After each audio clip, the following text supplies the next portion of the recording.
Great. Welcome, everyone. My name is Kenny Solorio, and welcome to the student info session for the Leadership and Social Change Learner and Career Pathway with us at CYLC. Here's my team. I have Rosa, who's a part of the call, and myself. Real quick, I was a former student fellow. Now I am a program director for this fellowship.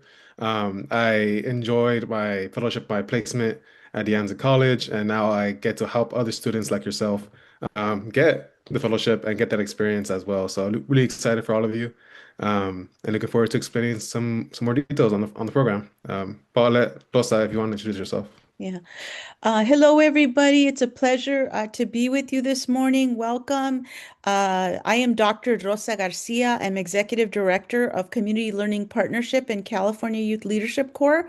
We're a national nonprofit organization here in California. We expand community change, career pathways across the state of California. We're currently working with about 18 campuses, and so we look forward to hearing from you and your interest in our our work-based learning fellowship and in our career pathway program. And Kenny's going to share all of the various components of our program with you today. Thank you so much for your interest.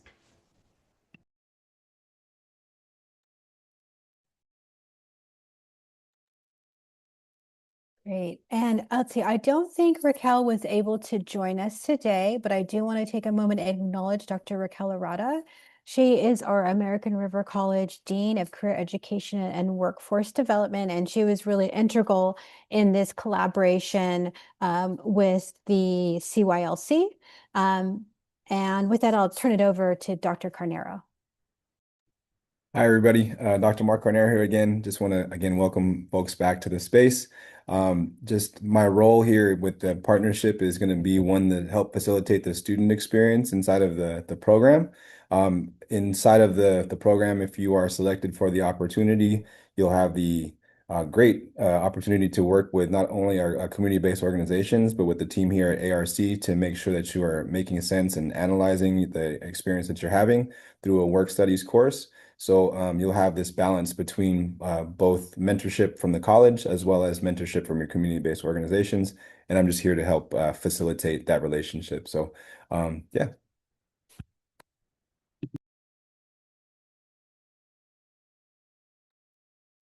Hello, everyone. Again, Vivian Orgacita Dillon, the faculty coordinator of work experience. And my role with this collaboration with the California Youth Leadership Corps is to work with potential community-based organizations, CBOs, out to invite them to host fellows. So that's where my role comes in with this collaboration between CYLC and American River College. And I'll talk a little bit about that more later, but working and ensuring that the community-based organizations understand what it means to host a fellow, and then sort of launching them into that their availability to host a fellow. So I will turn it over to Paula. And then I'll say hello again as well. So again, my name is Paula, and I'm also here to kind of help facilitate the relationship between the students and your CBOs. So just being your point of contact with any questions that you might have, from the beginning, whether it's related to your, questions that you may have while you're in class, or, needing a connection with your supervisors. So yeah, I'm excited for everyone else to be brought on. Thank you, everyone. All right, let's get into it. So who are we, right? Um, Overall, CYLC is the fellowship program, and CYLC is a California program under CLP. So those are the two acronyms you see there. So to explain CLP, Community Learning Partnership, it's essentially a national nonprofit that is working to build a workforce of credentialed, knowledgeable, and community organizers or skilled leaders, basically active change agents of democracy, right? Training them, giving them knowledge so that they can go into the work field with that leadership and potential to change their local organization or local community, sorry. right? So we want to build up the base of just people who participate in democracy, right? And people who are able to build their community up. And so that's the nationwide organization there.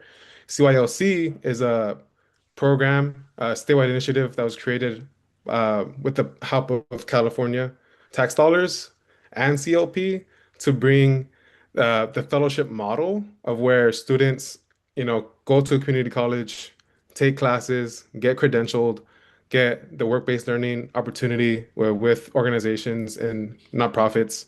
Um, and then by the end of that 9-month fellowship, you come out with, the money that helps you, the experience for your resume, and the experience of being in a cohort, so on and so forth, right? So we offer this program with ARC currently. Um, and this is what this fellowship is for, the CYLC fellowship program at ARC. So below there, you will see that this pathway is the leadership and social change pathway. It's the most general one. People from multiple majors can apply, right?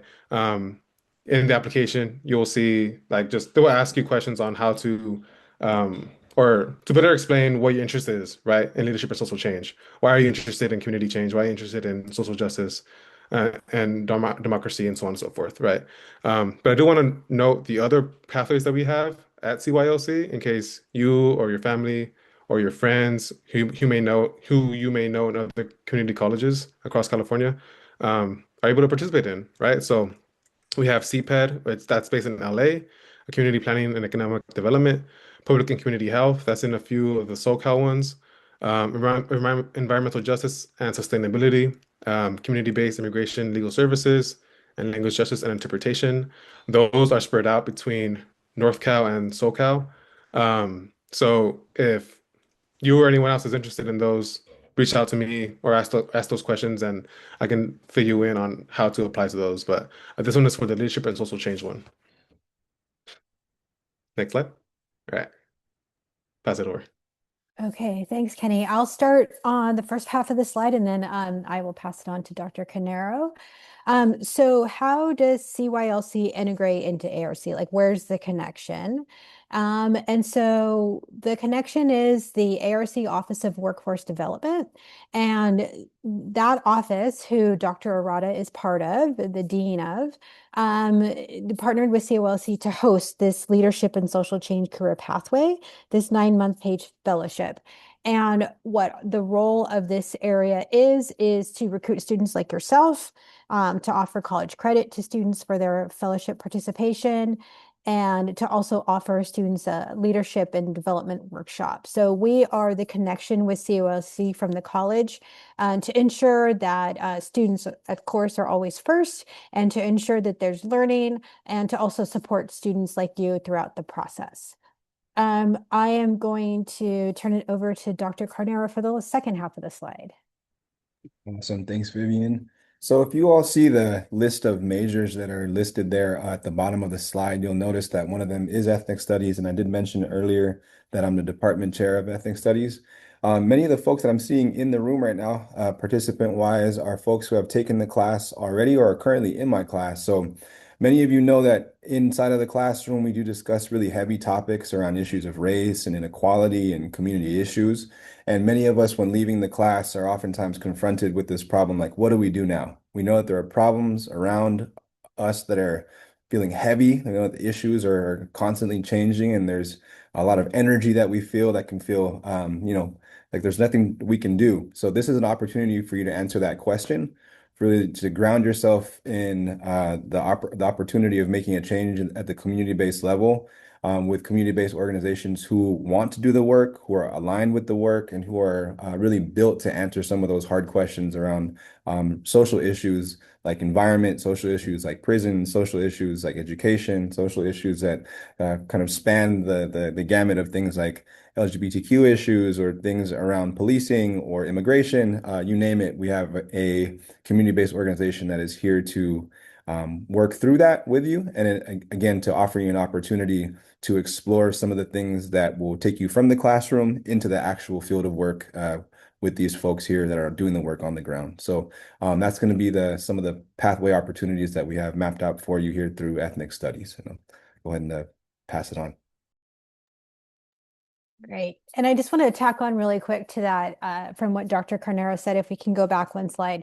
Certainly, this fellowship is not limited just to ethnic studies students whose that's their intended program of study, though we have seen the higher concentration of students from that major/program of study, but certainly students who have a political science major program of study, social justice, sociology, and others. Certainly, this fellowship might also resonate with their perhaps values and interest areas, but also to maybe some career paths that they'd like to explore as well. So I just want to elevate, certainly Dr. Carnero has been a huge champion of this fellowship. I just wanted to make sure students are clear that you don't have to be an ethnic studies major, though I'm sure Dr. Carnero would love to have you all as ethnic studies majors. I just wanted to point that out. Thanks. Thank you. Yeah, that's a really good point. Okay, now we're gonna get into the nitty-gritty details of the student fellowship. So first, we're gonna hit the requirements. These are the base requirements for every fellow to be considered for the application. So one, you must be enrolled at ARC and be enrolled in the minimum of 3 units when you apply or plan to apply, right? So number two, right, we just went over it, is the degrees. You must be pursuing a degree or field of study related to community organizing and social justice. Even if the degree isn't exactly, word for word but if your interest is right and how, environmental science can affect social justice, right? Like that's something you can still apply for. And we have organizations that support that as well. Another requirement is that you must be between the ages of 18 and 25. You must qualify for financial aid or the DREAM Act. You must commit to the full 9-month fellowship. And you must also commit to completing 40 hours of work-based learning activities each month. Those 40 hours per month is what gets you the stipends and the scholarships. So those are really important to meet. Also, when applying, you must not have completed an associate's or bachelor's degree as of the application. The goal is to get you your associate's or another certificate or credential, right? And then number 8, you must maintain a GPA of 2.0 or higher, and also enroll in Professor Dr. Carnero's work experience course, as it just goes hands in hand and it helps with the cohort model, right? We want all of you to be part of a cohort in a class, to lean on each other, to learn with each other, and go through this fellowship together. So, what will you be doing as a CYLC fellow? I've bolded the ones that are, just the ones that stand out for most fellows. So you'll be working towards your post-secondary credential, as I mentioned before, and you will also receive academic and career advice and support from Paula and others, right? So the goal of this program, first and foremost, is your academic journey. We want you to do well in your classes, in your courseworks, in your projects, and we want to see you graduate with whatever it is that you're searching for, right? So that is going to be the main goal. The fellowship is to enhance, right? To get you work experience in the career you're interested in. So that also includes, building community organizing skills, right? Getting training in advocacy, getting training in public speech, right? And whatever else, just tasks that your organizations give you, that will just support your in-class learning, right? The other things that you will be expected to do is participate in our workshops at CYLC and American River College. As I mentioned before, the 40 hours a month. And, last but not least is, by the end of it, you could get up to $10,000 in stipends, right, over the 9 months. So that's about $1,111 per month. Um, and on top of that, when you complete the program requirements, and we'll get into like the specific timelines once you apply, you can also get $5,000 in scholarships on top of the 10,000. So yeah. Also, Vivian, are we taking questions now or at the end?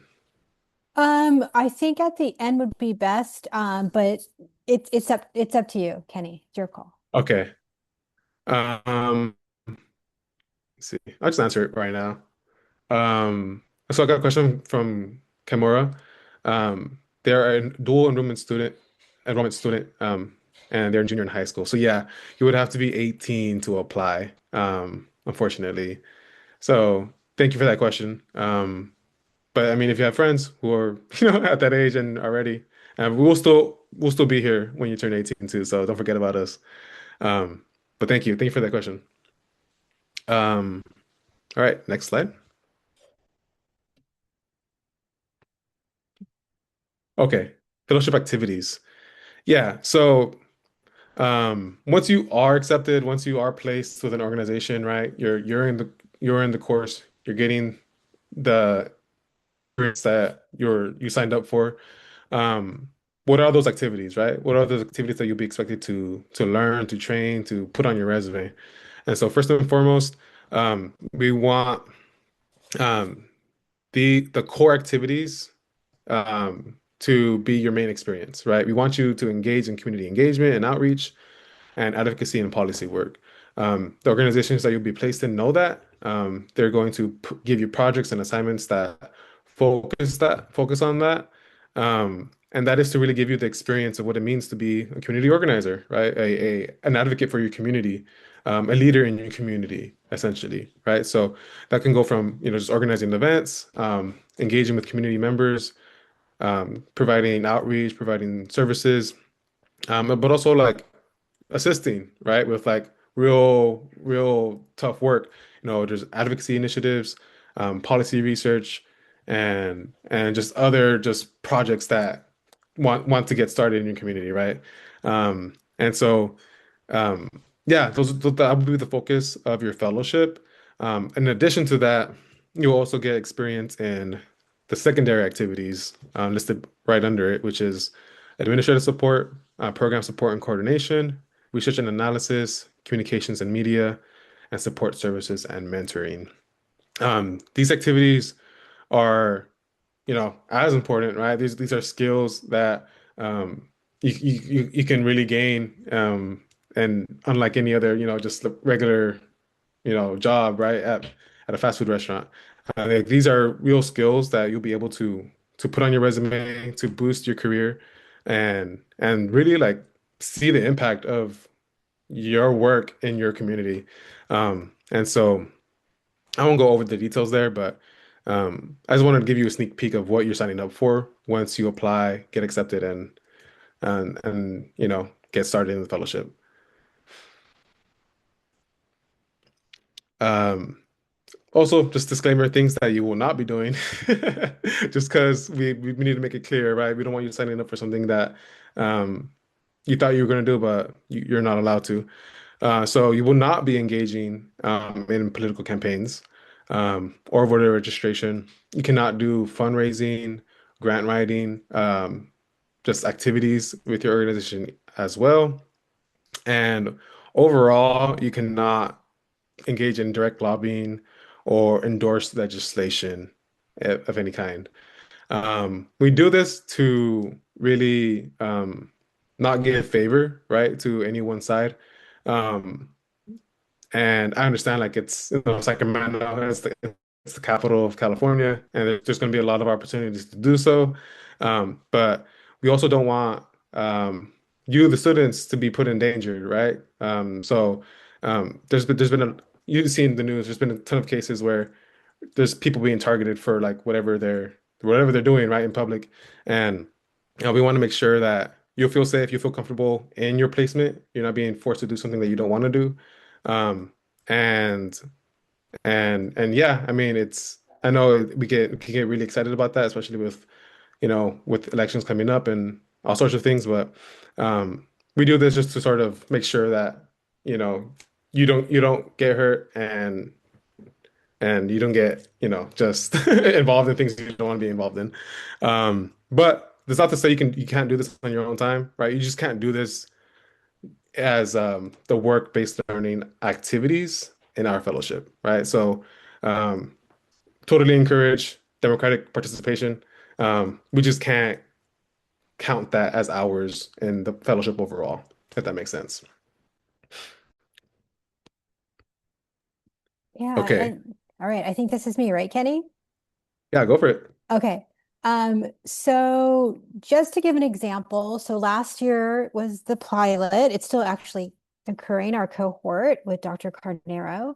And so these, I should have put current partners, but just to give you a sense of the opportunities focused again on those core fellowship activities that Kenny talked about is a sample of community-based organizations that our ARC students are doing their fellowship in now. So you can see a list in the center of that slide, but just to kind of elevate some of them, NorCal Resist is on there, and also Asian Resources Inc. And we worked really hard with these community-based organizations to really understand what those core activities are that Kenny listed, we talked about before, to ensure that the fellowship is grounded in that. So these CBOs go through an information session to ensure that they understand the fellowship and how it works and really what the focus is and how the fellow/student is to benefit and the learning experience and the acquisition of skills, right? So they are really clear that the fellowship is focused on the student and the fellow and what we'd like to see the student walk away from when they leave their fellowship, right? To be able to take that skill set and launch them into their intended career path. They are all required to submit fellowship descriptions, basically describing what activities that each fellowship is going to be doing. They are required to identify who the supervisor is, their contact information. So we work really hard to make sure that when a student is in the fellowship, that there's clarity on what the student will be doing, the fellow will be doing, and that there's clear expectation from the community-based organization of what they can do and what they can't do, right? And so really the focus is on hands-on experience. You can see that facilitating trainings and workshops, and even like Kenny mentioned, like public speaking, right? Outreach as well. I don't know, Dr. Carnero, if you'd like to give some specific examples, or do you think that's sufficient to give the students in attendance kind of a sense of the experience that students have had? Yeah, no, I think you gave a great overview, Vivian. I'll just give you a tangible example that just comes to mind right now as things are progressing with um, federal issues around ICE. I know there's a lot of conversation, a lot of energy, and a lot of feeling towards that, and a lot of students are wondering like, what do we do with these types of situations? Um, Particularly one organization that comes to mind, NorCal Resist, is doing a lot of outreach work to communities based around reminding people about their rights, holding trainings, holding informational sessions to ensure that people know what kind of resources are available to them through the lens of both law and community advocacy. So a lot of the people that were recruited through this partnership are able to, again, redirect that energy of nervousness or fear to help be an advocate for others and using their own privilege of immigration status to make sure that they're showing up for others in their own community. Particularly, some of our folks are dispatched through community-based locations that are sometimes community centers, sometimes housing locations, but they're really quite literally on the ground dispatching resources. So just to give a little more spotlight on one tangible example of what students can look forward to.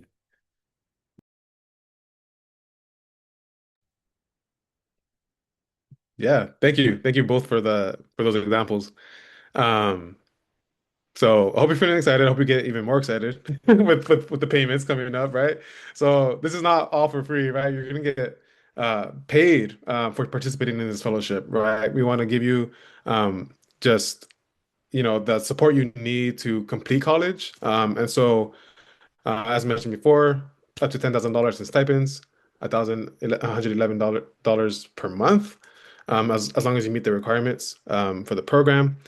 Payments would fall on the 15th of each month. Um, and you're expected to turn in a timesheet each month as well, to get you into that groove of working professionally.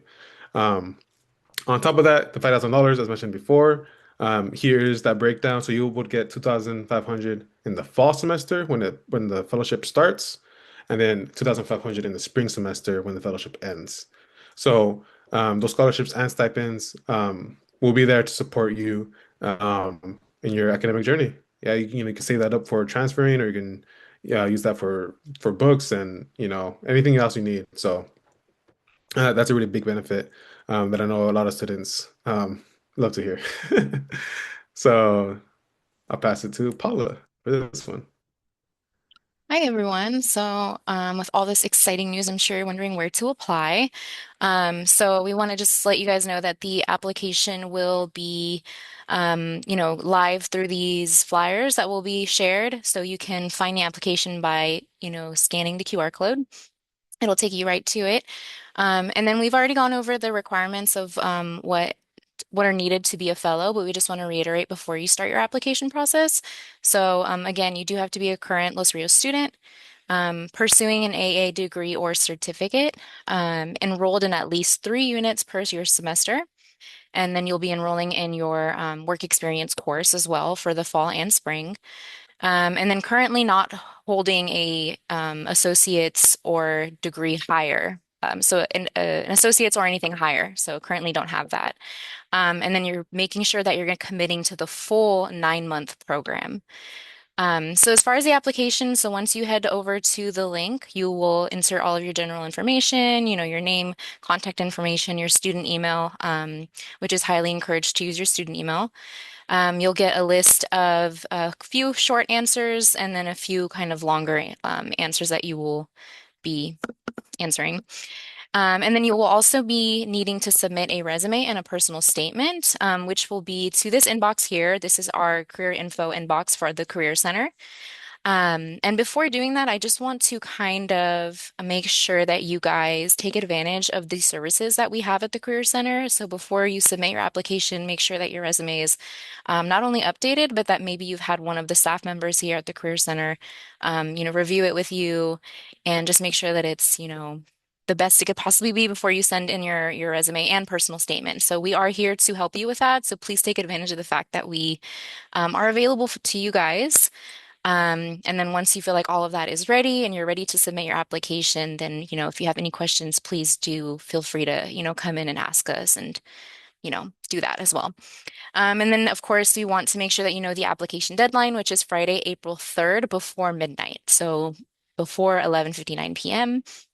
And then, of course, just reiterating the actual dates of the fellowship. So September 2026 all the way through May 2027.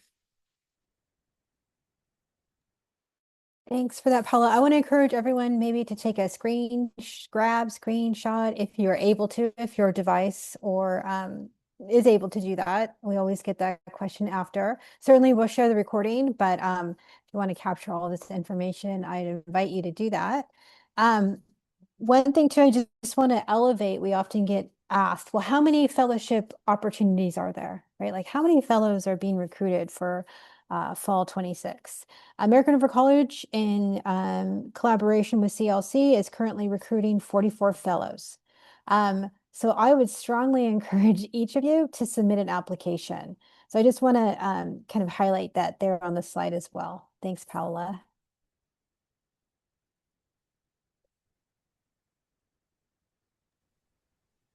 Yeah. And just real quickly, we'll get more in detail once you apply and everything. But once you apply, this is what's going to happen when you get accepted. There will be a matching fair with our partners and yourself, where you'll come in, meet the partner organizations that you have the potential to work with, and you'll interview them, talk with them, and then each of you will rank each other, and then those rankings will determine where you get placed. So this is a very open process when it comes to applying, being matched. Um, the other alternative is if you know of someone who works at a nonprofit that you're interested in working there, right? You can also just reach out to them directly, ask them to apply, um, and then let us know that you want to be matched there directly as well. So if you have an organization in mind, right, that's near you or a place that you always wanted to work, right, um, keep that in the back of your mind. Reach out to them or let us know as well, and we can connect you into the fellowship that way. But this is overall the next step after you apply. We just want to give you a heads up on that.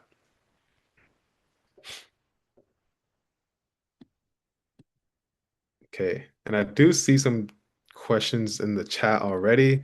I'm going to start off with Fernanda Bermudez, who's asking about other pathways. So as of now, ARC only has a leadership and social change pathway. If you were to if you're interested in another pathway like the immigration one or the environmental justice, you would have to be enrolled at another college that offers that. So I guess if you're willing to do that, if you're willing to leave ARC and go to another college, you can email me. I think my contact will be in the next slide at kenny@communitylearningpartnership.org. Um, but right, as of now, ARC only offers the leadership and social change. But that's not to say that we don't offer the opportunity for you to work in those areas with us, right? We have environmental justice organizations, we have immigration-based organizations, so you can still get that experience through ARC. It just won't be entirely focused like those other pathways are. So, hope that answers your question. I also see another in the chat that says, "Is this program only for students between 18 and 25 years old?" And I guess the best way I can put it is that that age group, 18 to 25, is the priority. The students who will receive priority when they apply. But CYOC is also open to filling in leftover spots for students that are above that age range. So overall, we encourage everyone to apply, even if you don't meet every requirement. Um, Sometimes exceptions can be made, right? So at the end of the day, please apply and let the application process determine whether you're eligible or not before you determine that yourself, right?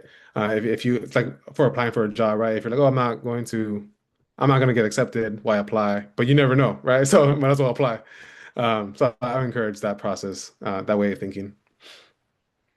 But yeah, is there any other questions, chat, that I may have missed, or anyone who wants to go off mute to name a question?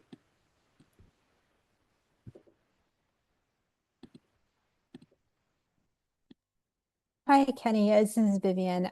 Just to clarify those, the minimum is 18, right? You have to at least be 18, correct? But you can go beyond if you're over 25, you can be considered though. But the minimum is 18 years old, correct? Exactly. Minimum 18. That's a hard requirement there. Okay. Thank you for Yeah, clarifying. thank you. Okay, got another question from Christopher. They're asking, do you have to be majoring in one of those majors? And this again works the same way and as the age group, priority will be given to those majors. But that's not to say that you won't be accepted if you have a business degree, right? Or if you have an engineering degree, or um, if it's psychology, right? Like those majors can be adjacent to community organizing and social justice. So again, encourage you to apply, um, no matter what, and let the process determine that. Yeah, and I mean just to speak from experience as well, we've had students in the past who, they were in finance, right? They were a student in finance and they applied on a whim. And by the end of the fellowship, they were like the superstar. They were like so engaged, so involved. They changed their career path, right? And now they want to build their own nonprofit, right? That will help students or just communities in general with their finances, right? So this is an example, right, that you don't need to be in the major immediately to be interested. I have one more question.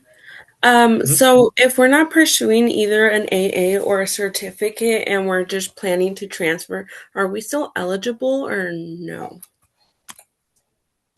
Yes, you're still eligible because you're planning to transfer for a bachelor's, right? So as long as you're like, you're wanting to get an education essentially, right? Yeah, you fit the requirement there.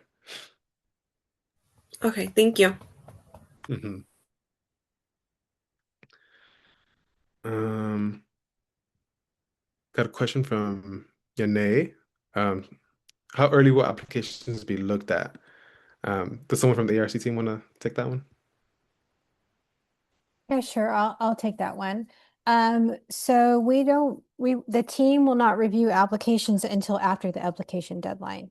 So we're gonna wait until all the applications are in. And then, as Kenny mentioned, there are some that are given priority because of the fellowship parameters, right? So if anybody's under 18, right? So we're going to have to certainly screen for those at least minimum requirements. But we're planning on looking at them, probably the week after the deadline, right? So I don't know if that's what Yanni, I think I'm pronouncing your name correctly or not. I don't know if that's a heart of what your question is getting at, or if you'd like to follow up with a clarifying or a further question. But we certainly will look at all of the applications. Okay, great. Thank you. Sounds like I answered it.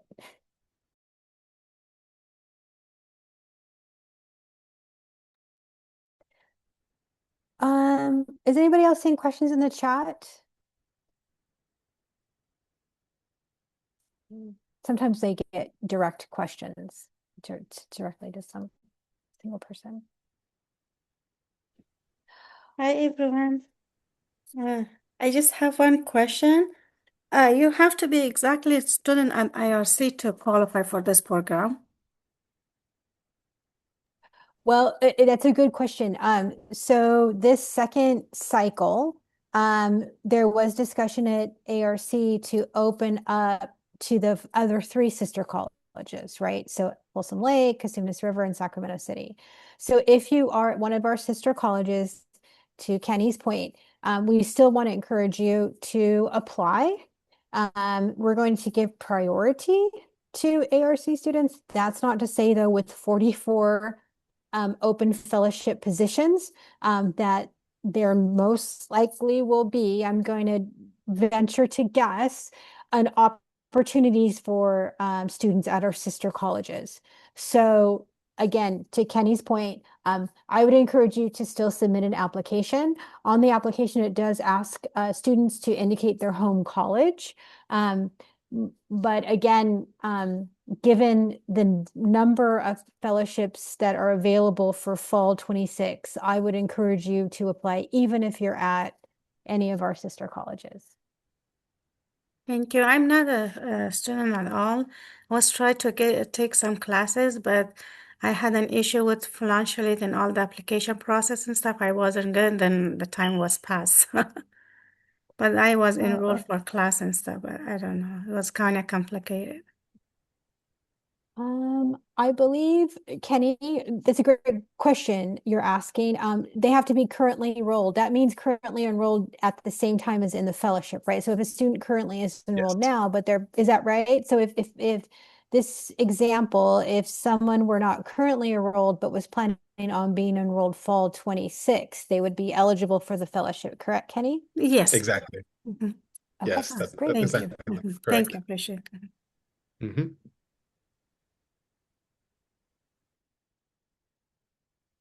I also had a quick question. If that's okay.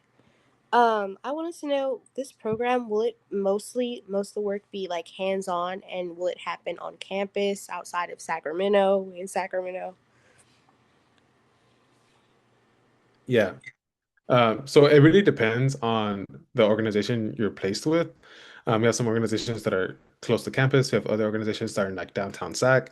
It will have to be in the just the greater Sacramento area, no matter what, though. Like you're not gonna go, to the Sierra Mountains, or you're not going to go to the Bay Area, right? Like to do your work. And in terms of the the type, the nature of the work. That also depends on the organizations. I know some really, prefer like in person. Others prefer hybrid, right? So you come in person some days. Um, Other days you'll do work from home, right? So it really depends on which organization you're placed with. But I believe in the application, you can note which you prefer, right? It'll ask you like how far are you willing to drive, whether you prefer in person or hybrid, et cetera, et cetera. And organizations as well. Once you meet with them, right, and you go through the matching share process, um, most of the time we're able to get students to their preferences. So yeah, that's a good question. Thank you. And Thank you for now, answering. yeah, good question. I'll just elaborate a little bit more on Kenny's response. We do ask the community-based organizations to include that in each fellowship description, right? If it's required that the fellow be at a certain location, we ask them to put the location, and then we ask them to put how many hours on average. If it's hybrid, right, how many hours are allowed to work remotely and how many in person. So we work really hard to ask the community-based organization to provide as much detail, including scheduling and location and how many hours, right? So on average, it's 10 hours a week. But that's an average, right?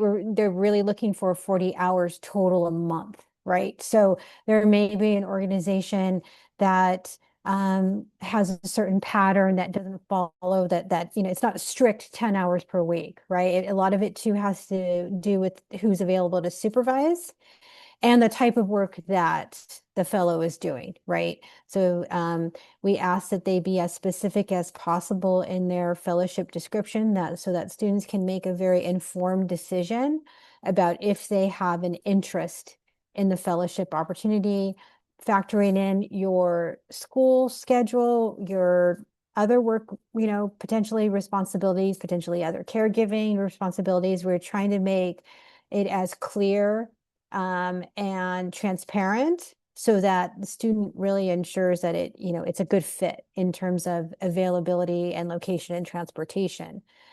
So I do see a question in the chat about how many days out of the week.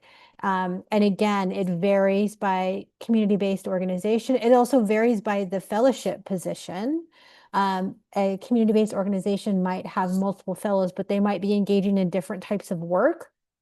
So that's where that description is going to be key, and we really impress upon the community-based organizations to be as transparent as possible up front so that there's no misunderstanding about what scheduling and location will be. So I hope I answered that question. I don't know if Mark or Kenny, you want to chime in any more about that. I think that's spot on. And what you'll find with the community-based organizations that were selected is that they're very flexible to the student needs and that they really do prioritize your education and make sure that you're handling that part first before you dive in with them. Just so they know that creating that balance is really important to having a healthy employee. So they do prioritize both those things, like your education and your mental health. So just want to double down on a few things like we're saying.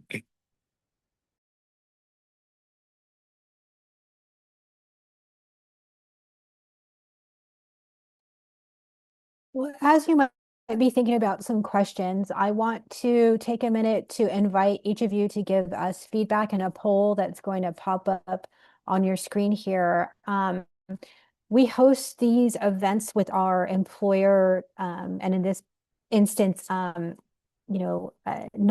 initiative, CYLC, to bring opportunities for students to gain workplace skills, right? And so it's really helpful not just to the work experience program that hosts these sessions to know what kind of impact we're making for students, but also to our employer partners, right? And so to see kind of where this landed with each of you. So I want to invite you to take a minute to engage in this 3 clicks. It is a poll. It is anonymous. Your name is not going to be tied to it. So Kenny won't see your name. Dr. Canero is not going to see your name.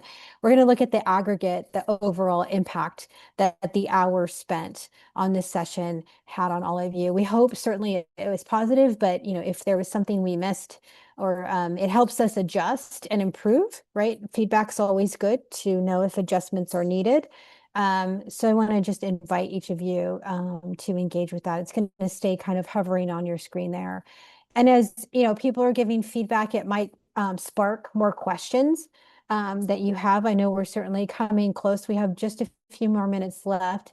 But if you could go back, Paola, to the application screen, I want to invite each of you, if you didn't get a chance to do a screen grab, if you do have a device that's able to ensure that you have the application link. I put it in the chat, but just again, this is the application we want to invite each of you to also take advantage of or leverage the support that's available at each college through their work experience program. Paula, Reza, Renata, right? If you're looking at submitting, your resume and personal statement, and you would like somebody else to give you feedback, that's certainly what the work experience and internship program is there to support you in that process, right? I know it's always helpful to have, right, somebody give some feedback and to take a look and maybe give you some suggestions on how to make it even better.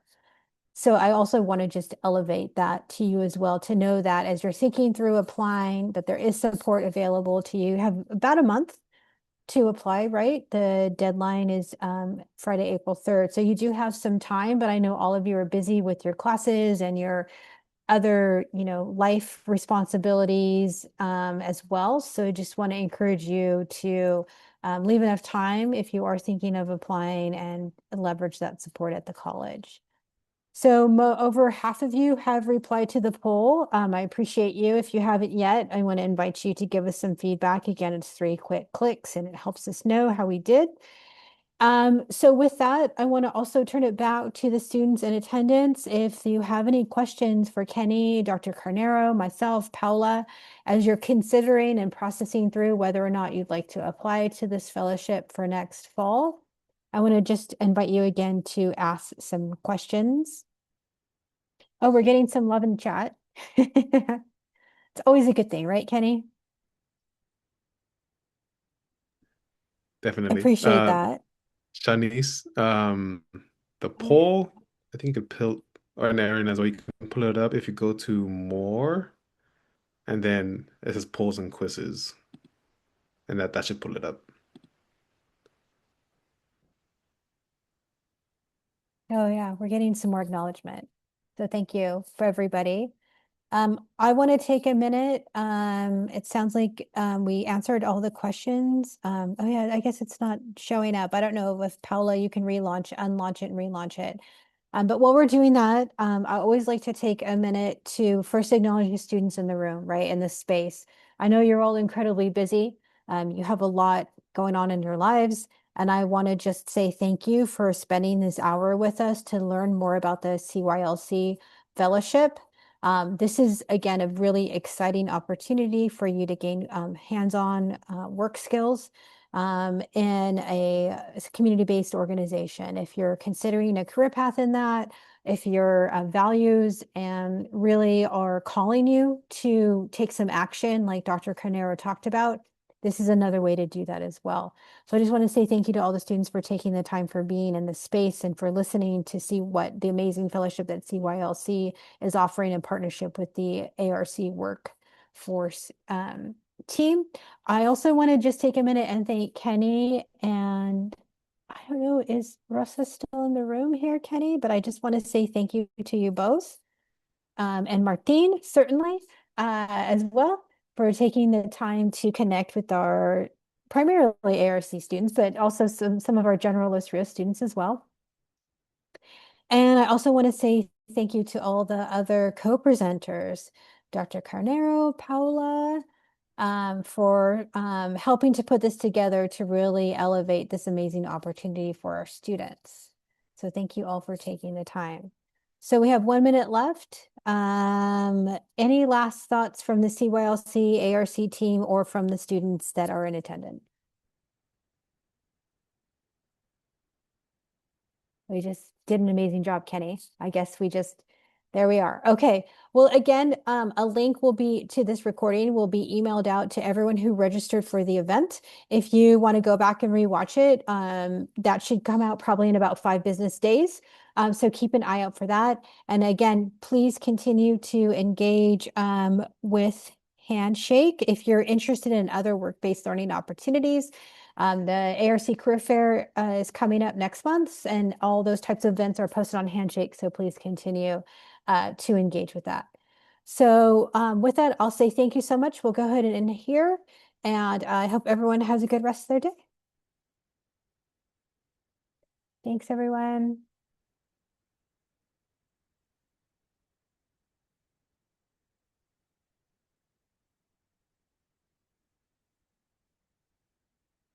Okay.